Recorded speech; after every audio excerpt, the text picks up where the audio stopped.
The storm outside blurred the city lights as Emma, a weary waitress, scrubbed mugs behind the counter. Just another long night until the cafe door creaked open. A frail old man, drenched and trembling, shuffled inside with only a few coins. Mocked by the barista and ignored by customers, his voice cracked as he asked if it was enough for a small coffee. Everyone looked away, except Emma.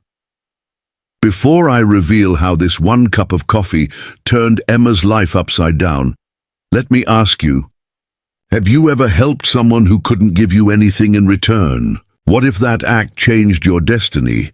Let me know in the comments, and also tell me which city and country you're watching from, so I can thank you personally. And don't forget to like, subscribe, and hit the bell for more true stories like this. The cafe was Emma's second home, though not by choice. For 3 years, she had worked endless shifts under the watchful eye of her strict manager, surviving on tips that barely covered rent. Each day blurred into the next, brewing coffee, cleaning tables, forcing polite smiles. That night the rain lashed against the windows, soaking anyone unfortunate enough to be outside. Inside, the cafe was warm, filled with glowing lamps and the chatter of customers scrolling on their phones or rushing through late-night meetings. Emma moved like clockwork, wiping counters, refilling cups, delivering orders with practiced efficiency. She had long given up on surprises. Life rarely gave her any. And then the door opened. The old man's arrival was almost ghost-like, fragile, soaked, carrying not dignity but shame in his slumped shoulders. He placed a handful of coins on the counter, his hands shaking, his voice barely a whisper. The barista's smirk cut through the silence.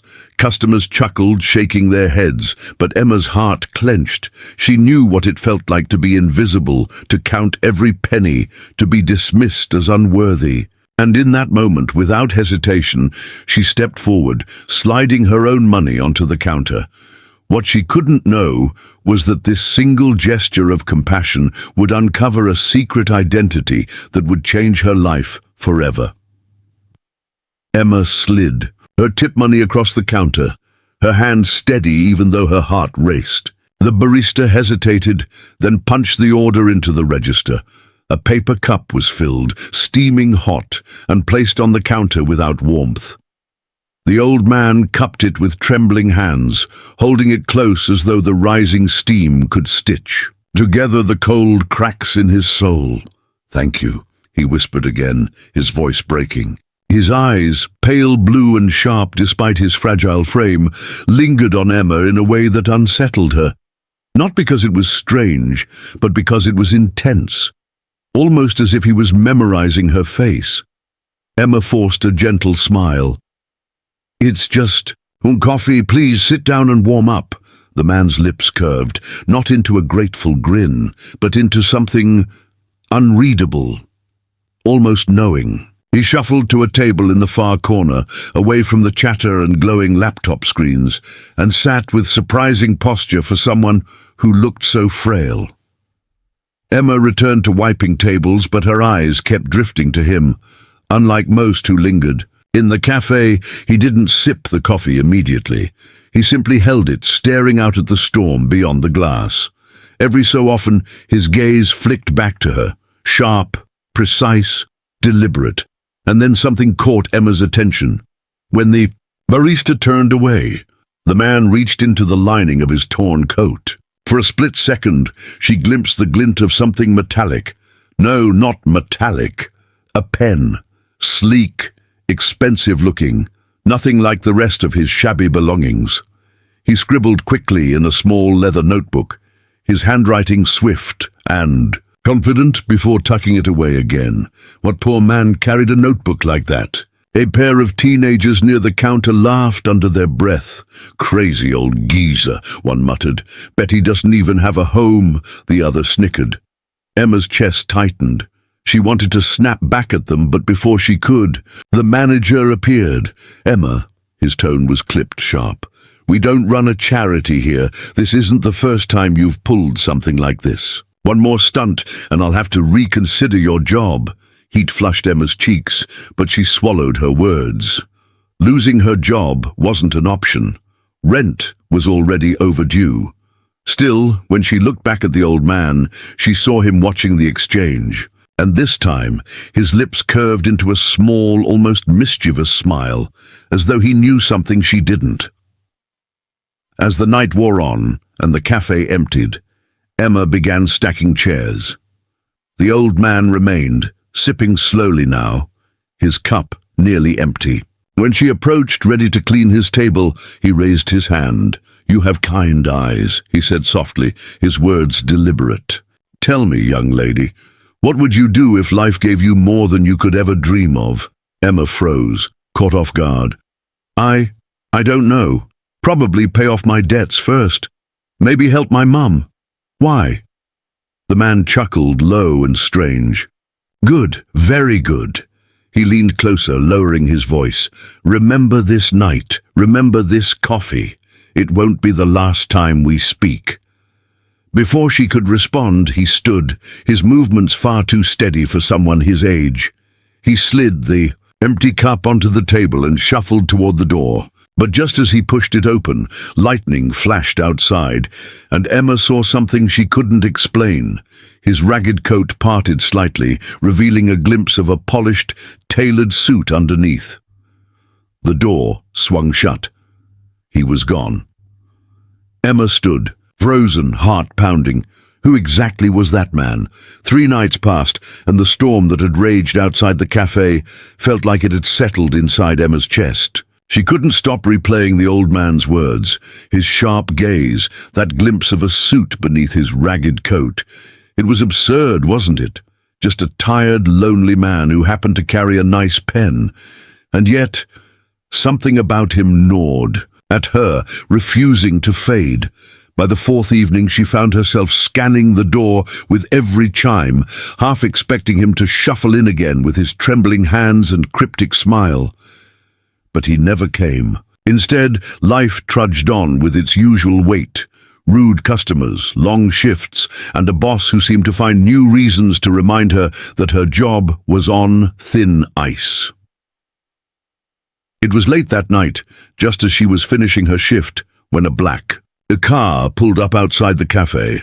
Not the kind of black car she was used to seeing around this part of town. This one gleamed beneath the streetlights, sleek and silent, with tinted windows that made it look like it had slipped out of another world entirely. The driver stepped out, dressed in a crisp suit, his shoes polished enough to reflect the neon glow from the cafe sign. He pushed through the door with a calm authority, scanning the room before his gaze landed directly on Emma. "Emma Carter?" he asked, his voice low but firm. Her stomach dropped. "Yes?" He nodded once, as though confirming something.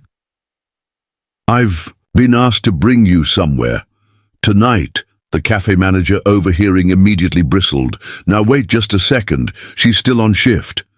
The man didn't even glance at him. Instead, he pulled a slim envelope from inside his jacket and placed it gently on the counter.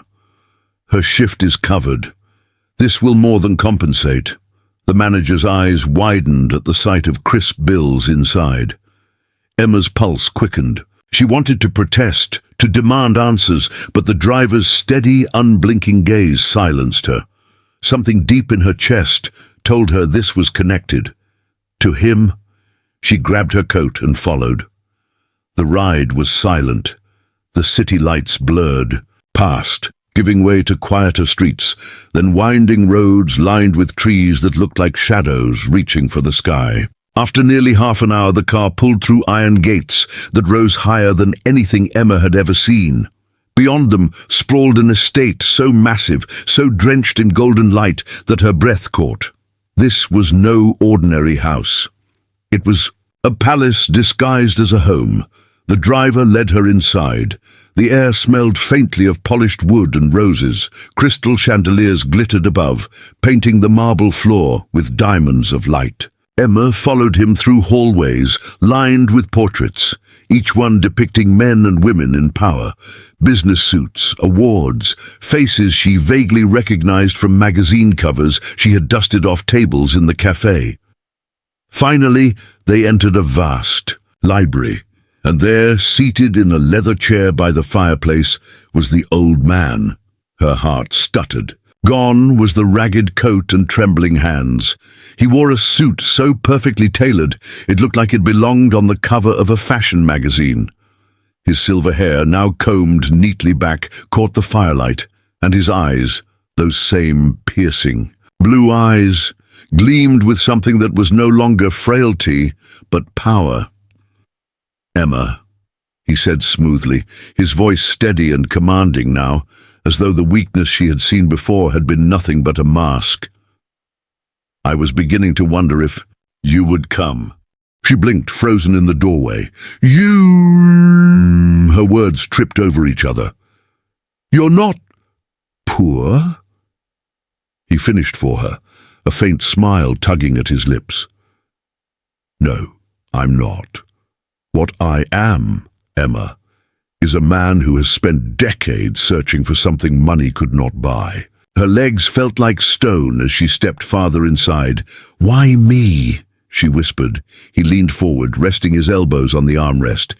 "Because in a world where people only see worth in wealth, you were the only one who saw worth in kindness." The words pressed against her chest, heavy, surreal.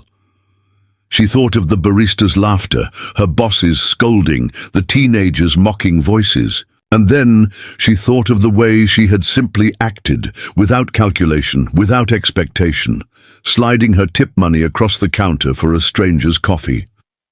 The man's smile deepened, but there was a glint of something else in his eyes. Not just gratitude, something sharper, something that hinted that his story was far from simple. "Sit," he said softly, gesturing to the chair opposite him. "There are things you need to know, things that will change your life forever." Emma's knees shook as she obeyed. Somewhere deep down, she knew she had stepped into a story that would not let her leave the same. The fire crackled softly in the enormous hearth, filling the silence with a rhythm that almost felt like a countdown. Emma sat stiffly in the chair, her hands gripping the arms as if holding on for balance in a world that had suddenly turned upside down. The old man, no, the billionaire, studied her as though she were a rare artifact. His gaze was calm but too sharp, as though he could see every thought flickering behind her eyes. Finally he spoke. "I should start by telling you my name. To the world, I am Charles Everett. But to you, I was simply a tired old man in need of a coffee." Emma swallowed, her throat dry. The name hit her like a brick. She had heard it before, on the news, in business magazines. Charles Everett was one of the wealthiest men in the country. He owned corporations that stretched across industries, technology, shipping, banking. And yet here he sat, in front of her, the same man she had seen trembling with cold and clutching a steaming cup like a lifeline. "You tested me," she whispered. A faint smile curved his lips. "Not in the way you think. I wasn't setting out to trap anyone, but I have been searching." He leaned back, the firelight catching on his silver hair. "You see, Emma, when you have everything, wealth, power, influence, you realize how little of it truly matters. People line up to flatter you, to serve you, to pretend they care. But kindness—" He paused, his eyes softening, almost wistful. "Kindness cannot be bought. And in that cafe, I saw something genuine. You gave, even when it cost you. That is rare." Her chest tightened. Part of her wanted to believe him, to let relief wash over her. But something in his voice carried a heaviness that made her skin prickle. "Why bring me here?" she asked. Quietly, he studied her for a moment before replying, his voice dropping lower. "Because I am not just offering you thanks. I am offering you a choice, a place in my world." Emma frowned. "What do you mean?" "I have no children," he said, his tone measured. "My family is complicated, greedy, fractured, circling me like vultures. They see me as nothing more than a vault waiting to be opened. But you—" His eyes pierced hers. You reminded me of something I had lost long ago. The kind of loyalty money cannot buy. I want you to work for me. Close to me, and if you prove yourself, perhaps even inherit what they never will. Emma's pulse pounded in her ears. The words sounded impossible, like a fairy tale told in reverse. A waitress with barely enough money for rent being invited into the life of one of the most powerful men in the country. But there was something dangerous beneath it too. Something unspoken. Her lips trembled as she asked, "Why me? You don't even know me." Charles's eyes darkened, just slightly. "You're right. I don't. But I know enough. I know what I saw in that cafe. I know how you treated me when you thought I had nothing. And I know that I've been betrayed by people much closer to me than you are. Sometimes a stranger's hand is more trustworthy than family." Emma sat frozen. Part of her wanted to run, to get back to her small apartment and her normal, safe life. But another part, the part that remembered her unpaid bills, her mother's failing health, the dead-end cycle she couldn't escape, leaned forward, pulled by the promise hidden in his words. Still, doubt gnawed at her. "And if I say no?" For the first time, Charles's smile vanished. His eyes flickered with something colder, sharper. "Then you'll return to your cafe, to scraping by, to being mocked by customers and dismissed by managers who will never see your worth. Life will go on as it has, but you'll always wonder what might have been. And Emma, opportunities like this never come twice." The room seemed to shrink around her. The chandelier above glimmered, throwing long shadows that danced across. The bookshelves. She realized her hands were trembling. "You're asking me to trust you," she whispered. "I am," he said, his voice steady again. "And I will prove to you that trust is not misplaced. But you must understand, stepping into my world will not be easy. There are people who will hate you for it, who will try to destroy you before you've even begun. If you take this path, there is no turning back." Emma's breath caught. The warning was clear, but it only made the choice heavier. He wasn't offering her a gift. He was offering her a gamble, with her life as the stake. The fire crackled louder, spitting sparks into the air. Emma closed her eyes for a moment, feeling the weight of everything pressing down on her. The exhaustion of years of struggle, the laughter of the barista and customers who had mocked her, the crushing weight of hopelessness that had stalked her every day. And then she thought of her mother, frail, waiting for medicine Emma could barely afford. When she opened her eyes again, Charles was watching her, patient but expectant. Her voice was soft, almost a whisper. "I'll do it." For the briefest moment, something like triumph flashed in his eyes. He rose to his feet, his movement smooth and powerful, and extended his hand. Emma hesitated, then placed her trembling hand in his. His grip was firm, steady, and cold. "Good," he said softly. "Very good. Then your life changes tonight." The fire roared suddenly as though echoing his words, and Emma felt a shiver run down her spine. Somewhere deep inside she knew she had crossed a line she could never return from. The next morning, Emma woke in a bed so soft it felt like she was floating. For a brief moment, she thought it had all been a dream. The storm, the cafe, the mysterious old man, the mansion. But as sunlight spilled through tall velvet-draped windows and the faint tick of an antique clock echoed across the vast room, reality settled in. She wasn't home. She was inside Charles Everett's world. A soft knock interrupted her days. A woman in a neat uniform entered with a silver tray. "Good morning, Miss Emma. Mr. Everett requests your presence at breakfast." Emma's throat tightened. She had never been requested before, not like this. She glanced at the tray, fresh fruit, flaky pastries, a delicate pot of tea, but her stomach was too knotted to eat. Instead, she quickly dressed in the clothes laid out for her, garments finer than anything she had ever owned. The fabric hugged her skin in a way that whispered wealth and elegance, as though she had been transformed into someone who belonged. Here, the dining hall nearly stole her breath. A table stretched longer than her cafe's entire counter, glittering with crystal glasses and silverware polished to perfection. At the head sat Charles Everett, no longer just the frail stranger she had once pitied. He carried himself with a confidence that filled the cavernous space, every movement deliberate, every glance calculated. "Good morning, Emma," he said smoothly, rising to pull out a chair for her, a gesture that felt oddly intimate. "I trust you slept well?" She nodded, still too overwhelmed to speak. As she sat, she noticed something unsettling. They weren't alone.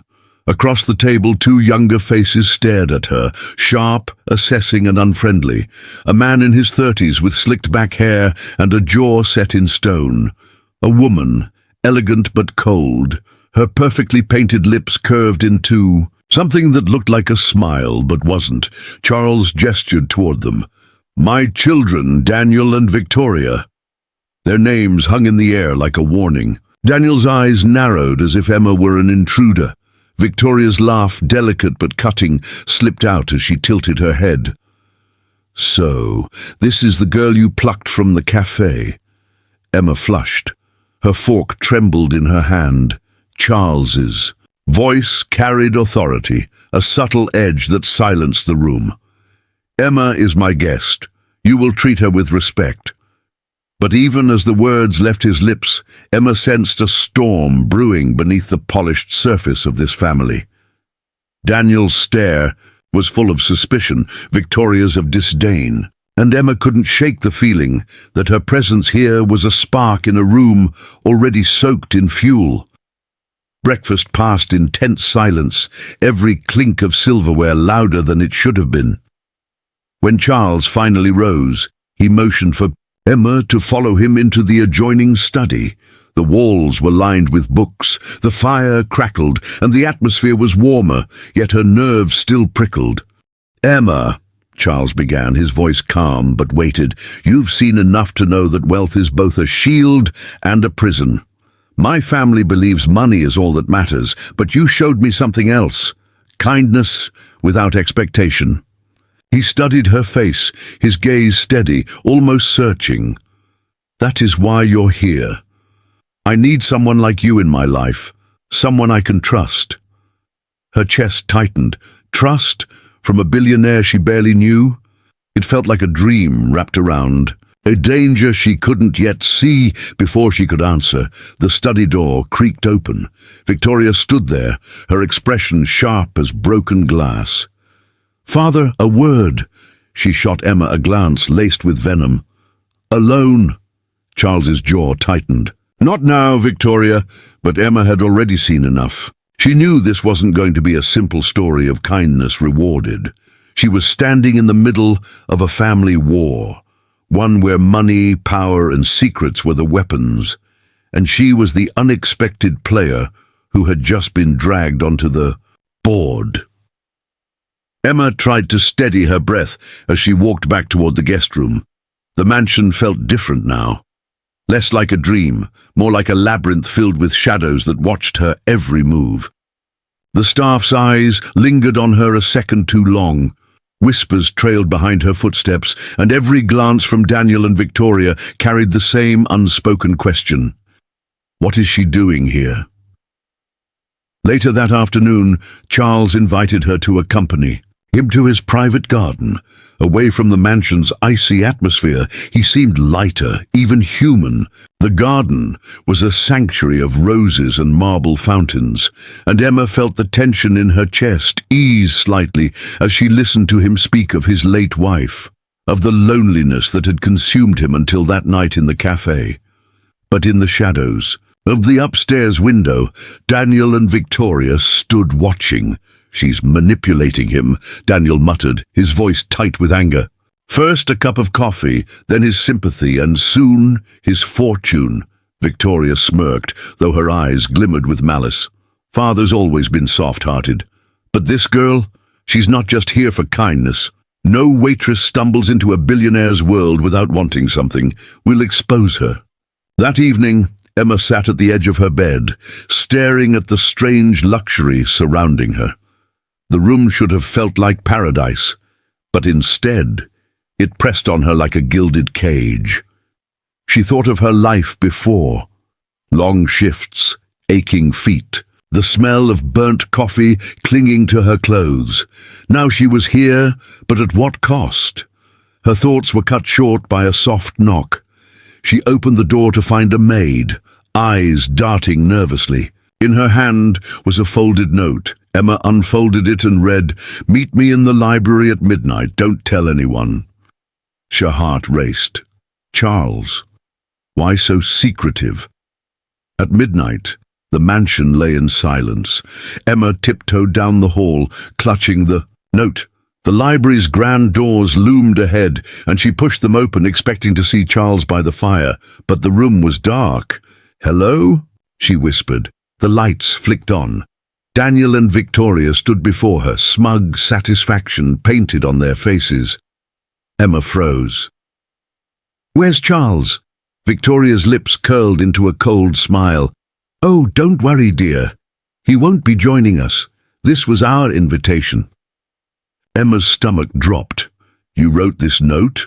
"Of course," Daniel sneered. He tossed a folder onto the desk. "Do you know what this is? Your employment record, your debts, the eviction notice from your landlord. We had someone dig into your past." His voice cut like a blade. "You think Father won't care about the truth, that he won't see you for what you are, a desperate little girl chasing money?" Emma's eyes burned. She wanted to argue, to fight, but shock and humiliation bound her voice. Victoria leaned in close, her perfume sickly sweet. "Leave before you embarrass yourself further, or we'll make sure you regret ever stepping into this house." Emma's hands shook as she clutched the note tighter.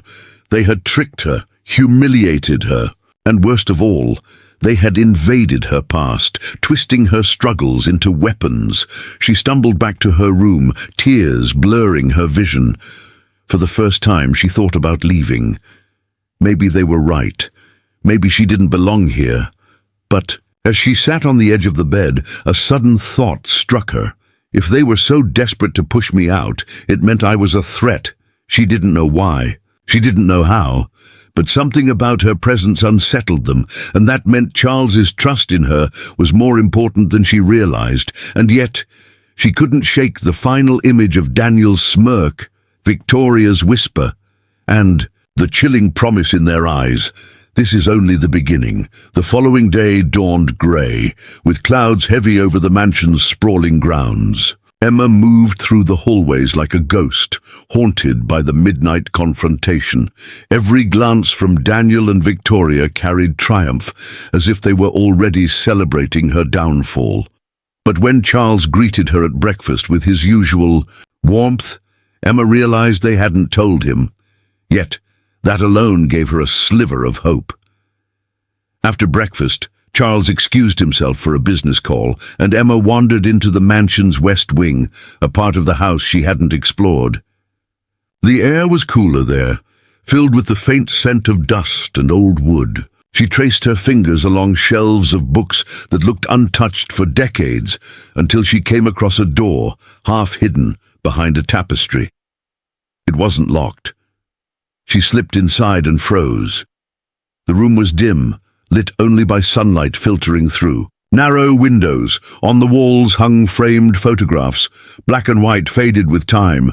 But it wasn't the photos themselves that startled her. It was the man in them, Charles, only younger, standing beside presidents, foreign dignitaries, and leaders of industry.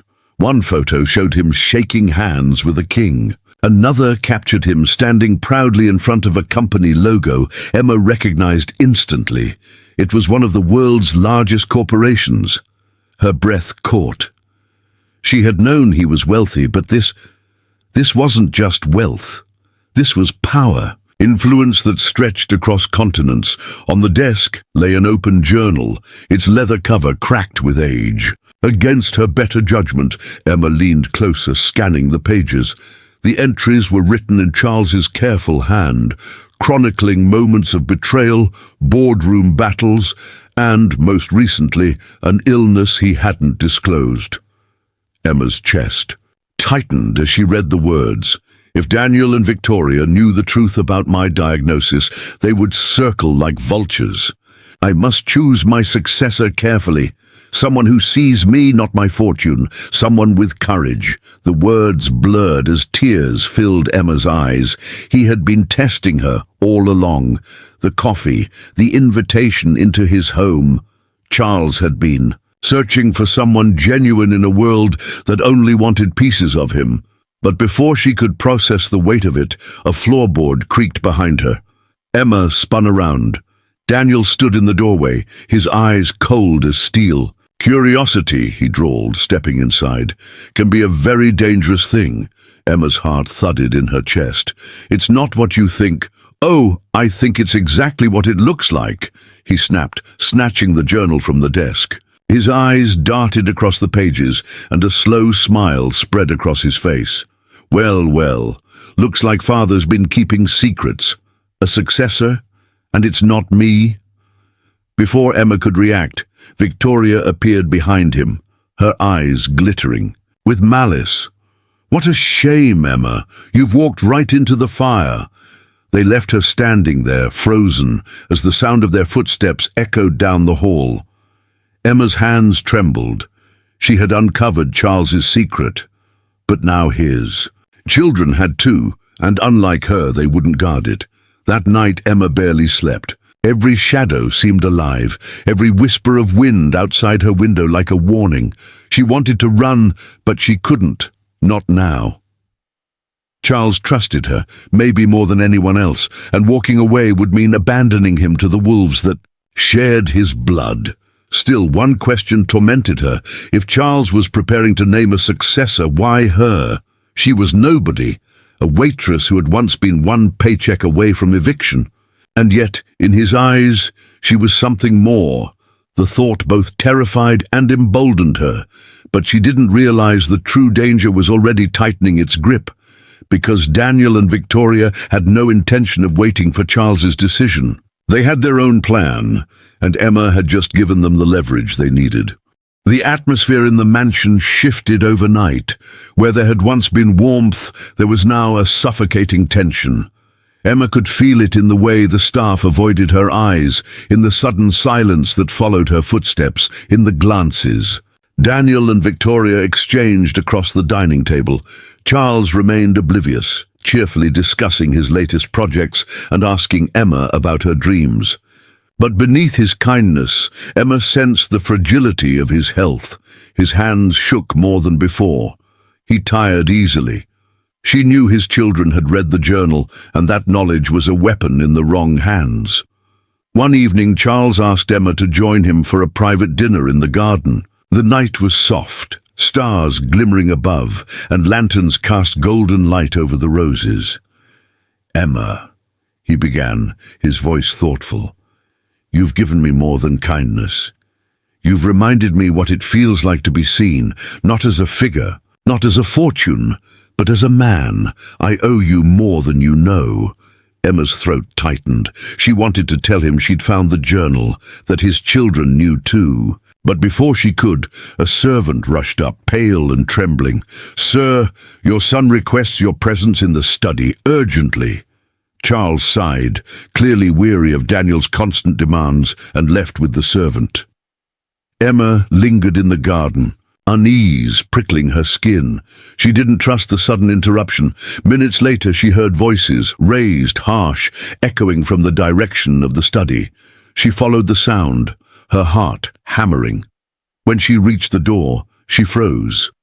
Inside, Daniel's voice was sharp with fury. "You'd give everything to a stranger over your own blood. Over me?" Charles's reply was calm but firm. "Because she has integrity. Something you've never shown." The crack of glass shattering followed. Emma pushed the door open a fraction, enough to see Daniel towering over his father, veins bulging in his neck. Victoria hovered nearby, eyes gleaming with cold satisfaction. "Careful," Charles warned, his tone low.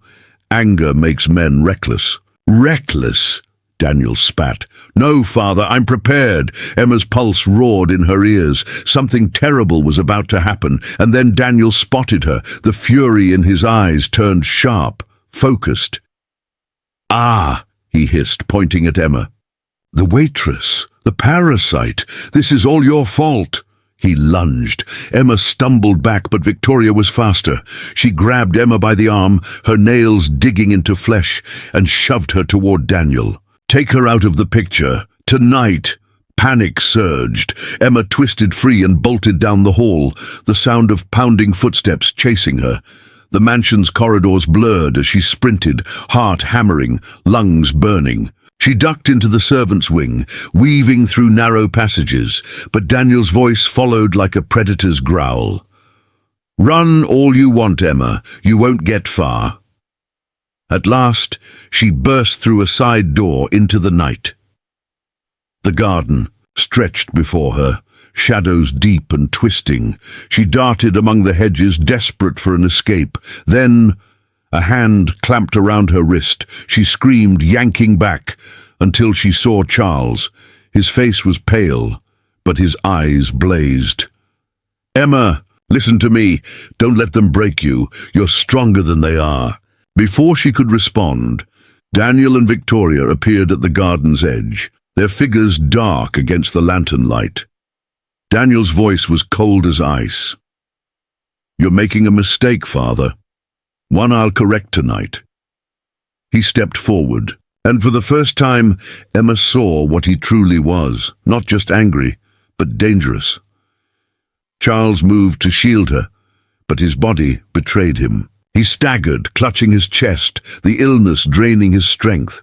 Daniel smirked. "See, he's weak. He won't protect you." Emma's mind raced. She couldn't fight them. She couldn't outmatch their wealth or power. But she could outthink them. And just as Daniel lunged again, Emma did the only thing she could. She pulled Charles toward the shadows, leading him into a hidden path she'd noticed earlier near the roses. Branches tore at her arms as they fled, but she didn't stop, not until they reached a stone archway leading into the old greenhouse. Inside, surrounded by broken glass and overgrown vines, Charles collapsed onto a bench, gasping for breath. Emma knelt beside him, fear clawing at her chest. "We need help now." But Charles shook his head. His voice was faint yet urgent. "No, listen. They'll stop at nothing. You must decide whether to stay and fight or walk away." His hand pressed something into hers, a key small and worn.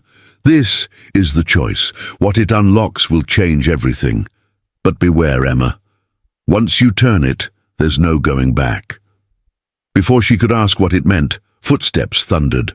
Outside, Daniel and Victoria were closing in. Emma clutched the key, her mind spinning. Fight or flee, trust or escape. Either way, the next few minutes would decide not only her future, but Charles's legacy. The greenhouse was heavy with silence, broken only by Charles's ragged breathing. Emma's fingers tightened around the small, rusted key. It looked ordinary, too. Ordinary to hold the weight of Charles's words, but the way he pressed it into her hand told her it carried the power to change everything. Outside, Daniel's voice echoed, closer now. "Father, you can't hide behind her forever." Emma helped Charles to his feet, whispering, "We need to move." He leaned on her, weak but determined. Guided by instinct, she scanned the greenhouse, her eyes landing on an old cabinet tucked behind a wall of vines. Its lock was small and worn, just the right size for the key. With shaking hands, Emma slid the key inside. The lock clicked. Inside, wrapped in brittle parchment, was a sealed envelope stamped with Charles's family crest. The label read, "Last Will and Testament of Charles Everett." Emma gasped. This was it, the truth Daniel and Victoria feared. Charles nodded weakly. "You see now why they hunt you." Before she could answer, the greenhouse door slammed open. Daniel stormed in, fury blazing in his eyes, with Victoria gliding behind him like a shadow. "Hand it over," Daniel snarled, advancing. "That belongs to us." Emma clutched the will to her chest. "No, this was meant for the truth, not your greed." Victoria's voice dripped venom. "Do you even know what you're holding? With that paper you could destroy us, or yourself." Daniel lunged. Emma dodged, but his hand clipped her arm, sending the envelope skidding across the floor. It landed at Charles's feet. Slowly, with trembling hands, Charles picked it up, his eyes locked on his son's. "I've watched you grow into a man." "I barely recognize," Charles said, his voice breaking. "You speak of legacy, but all you know is hunger. This will is not for you, it is for someone worthy." Daniel's face twisted with rage. "And you think she's worthy? A waitress?" Emma's heart pounded. She wasn't sure what Charles had written, but the way Daniel trembled told her it wasn't in his favor. Suddenly, Victoria stepped forward, her calmness unnerving. "Father, enough of this charade. Give us the will, or I swear Emma won't." "Leave here alive." Her hand slid into her coat pocket. Emma froze, a chill shooting down her spine. Charles's gaze hardened. "If you harm her, you lose everything. The authorities already have copies. You cannot erase the truth." For a moment the world seemed to stop. Daniel hesitated, doubt flickering across his face. But Victoria's eyes burned cold. She wasn't bluffing. Emma realized then, this wasn't about inheritance anymore, it was about survival. With sudden resolve, she stepped forward, her voice steady, despite the fear clawing inside her. "You think money makes you powerful, but you've forgotten something. Charles chose me, not you, and that terrifies you." Daniel's fist clenched. He lunged again, but this time Charles moved first. Summoning the last of his strength, he shoved Daniel back. The force sent Daniel stumbling into a glass pane, which shattered around him. Emma gasped, but Charles didn't waver. He pressed the envelope into her hands. "Go! Take it! The world must know!" Emma's instincts screamed to run, but she couldn't leave him. "Not without you." Before Charles could reply, Victoria shrieked and charged. Emma dodged, clutching the will, and darted toward the exit. Behind her, chaos erupted. Daniel dragging himself from the shards, Charles collapsing under the strain. Victoria screaming in rage. Emma burst into the night, the envelope clutched to her chest like a lifeline. Lanterns lit the garden, shadows stretching long and menacing. She didn't stop until she reached the main road outside the gates. For the first time since this began, she was alone with the will that could expose everything. But as she looked down at the parchment, her breath caught. A question clawed at her. What if Charles's children weren't the only ones unprepared for the truth? What if she wasn't ready for what was written inside? Because whatever the will revealed, it was about to change her life forever. The city courthouse loomed tall, its cold stone walls echoing with history and judgment. Emma stood at the steps, clutching the envelope to her chest, as though it were her heartbeat itself. The night at the mansion had left her shaken, but determination anchored her. She owed it to Charles, not just to carry his final words, but to make sure they were heard. Inside, a small private chamber awaited. The lawyer, a stern man with silver hair and sharp spectacles, gestured for her to sit. Across from her, Daniel and Victoria entered, their faces carved from stone. Their silence was deadly. They knew the moment they dreaded was here. 2. Lawyer cleared his throat. "This is the last will and testament of Charles Everett. Present at his request are his heirs and..." His eyes flicked to Emma, the beneficiary. Emma's stomach twisted. "Beneficiary?" The lawyer broke the seal and began to read. "I, Charles Everett, being of sound mind, declare this to be my final will. To my son, Daniel, and my daughter, Victoria, I leave my heartfelt disappointment, for you have chosen greed over family and cruelty over compassion. Daniel slammed a fist against the table. Lies. The lawyer ignored him, continuing. To Emma, whose kindness restored my faith in humanity, I leave not just my fortune but my legacy. She alone understood the true worth of a simple cup of coffee. Emma's vision blurred. All of it, the lawyer set the papers down. As of this moment, Emma is the sole heir to Charles Everett's estate. The room exploded. Daniel leapt too, his feet shouting, "This is a fraud, a setup!" Victoria's icy composure cracked, her voice rising. "You, a waitress? You think you can run an empire?" Emma sat frozen, the words echoing in her ears. Billionaire, heir, legacy, none of it felt real. The lawyer raised his hand. The documents are legally binding. Challenges will be futile. Charles made his wishes clear. But clarity didn't stop the storm. Daniel's eyes burned with hatred. You stole him from us. You'll regret this. Emma stood, her hands trembling, but her voice steady. I never asked for any of this. All I did was offer him kindness, something you could never understand. Victoria's lips curled into a smile sharp as a blade. Then you'll learn. Money doesn't buy safety.